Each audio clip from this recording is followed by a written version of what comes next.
بسم اللہ الرحمن الرحیم۔ شروع اللہ کے نام سے جو بڑا مہربان نہایت رحم والا ہے۔ اللہ والے کی جانب سے اللہ والوں کے لیے۔ جو شخص لوگوں سے باکثرت ملتا ہے وہ ان کی نظروں میں حقیر ہو جاتا ہے۔ دوستوں سے باکثرت ملاقات نہ کر، مناسب یہی ہے کہ سلسلہ ملاقات مختصر ہو۔ لوگوں سے واقفیت کم کرو، کیونکہ ان کی واقفیت میں سوائے نقصان کے تجھے کچھ حاصل نہ ہوگا، اور انسان کو تکلیف ہمیشہ واقف سے ہی پہنچتی ہے، اجنبی سے نہیں۔ جب تیرا کوئی دوست ہو تو اس کی محبت کا اندازہ اس سے نہ پوچھ، بلکہ اپنے دل سے پوچھ، کیونکہ جو تیرے دل میں ہوگا ویسا ہی اس کے دل میں بھی ہوگا۔ اگر تم ہنستے ہو تو تمام دنیا تمہارے ساتھ ہنسے گی، لیکن اگر تم روتے ہو تو اکیلے ہی روگے۔ ظاہر صورت پر اعتبار کرنا بسا اوقات باعث پشیمانی ہوتا ہے، کیونکہ بعض گندم نما فروش اپنے جلن پر پردہ ڈالنے کے لیے زہر ہلاہل کی بوتل پر جوہر حیات لکھ دیتے ہیں۔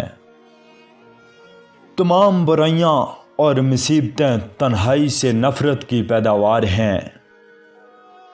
وہ بات جو دشمن سے پوشیدہ رکھے دوست سے بھی پنہاں رکھ، ممکن ہے کہ یہ بھی کسی روز دشمن بن جائے۔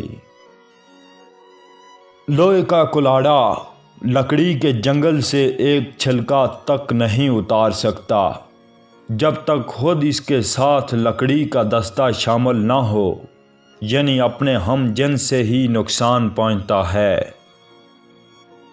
جو شخص تجھے دل میں برا خیال کرے یا تجھے دشمن جانے تو اس سے بچتا رہ۔ دوست کو اپنے حال سے اتنا ہی واقف کرو کہ اگر دشمن بھی ہو جائے تو نقصان نہ پہنچا سکے۔ دنیا کو چوروں کی کمی گاہ تصور کر کے ہوشیاری اور آگاہی کے ساتھ زندگی بسر کرنی چاہیے۔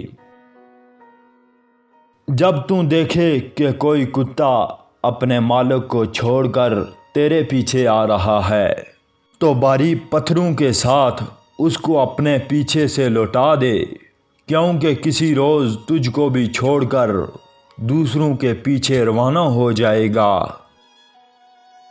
دسترخوان کے دوست بدلنے کے لائق ہیں۔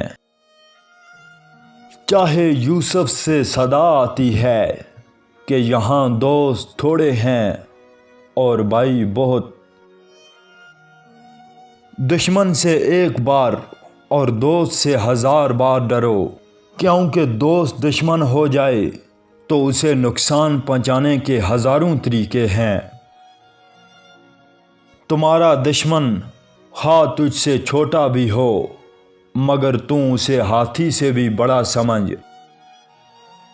جس شخص پر نیکی کا گمان کیا گیا غور سے دیکھا تو اس میں کوئی پوشیدہ عیب ضرور پایا گیا۔